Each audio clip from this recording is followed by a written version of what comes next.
In today's video, I'm going to teach you how to create futuristic interfaces in Figma. First, open Figma. From the home screen, head to the Community tab.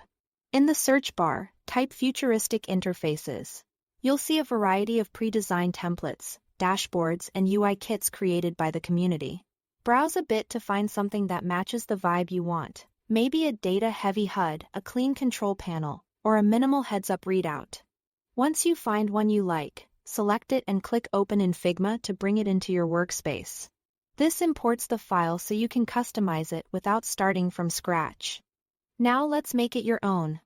Begin with the color palette. Futuristic UIs thrive on contrast, so stick to a dark background, think pure black, deep purple, or a rich navy. Then introduce vibrant neon accents for emphasis. Cyan, magenta, and bright green work beautifully for buttons, toggles, and active states. Apply these accents consistently across your components so interactions feel intentional.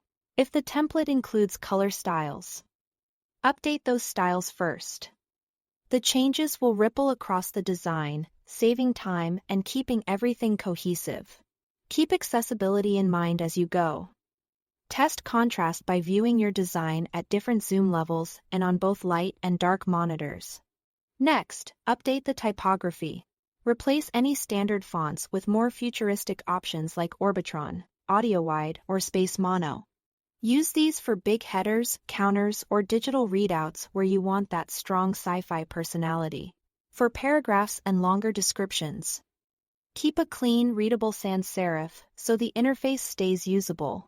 In the text panel, adjust sizes and line heights to create a clear hierarchy: large, bold headers, medium subheads, and comfortable body text.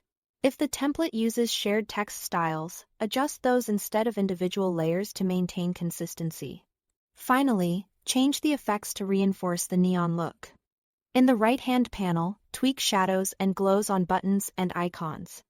A bright cyan or magenta drop shadow with increased blur can create a soft glow.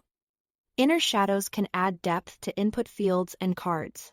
Use layer blur for subtle light bloom around key accents and background blur on translucent panels to achieve that glassy holographic feel. Keep effects subtle enough to remain crisp while still signaling interactivity and focus. That's it. Thanks for watching.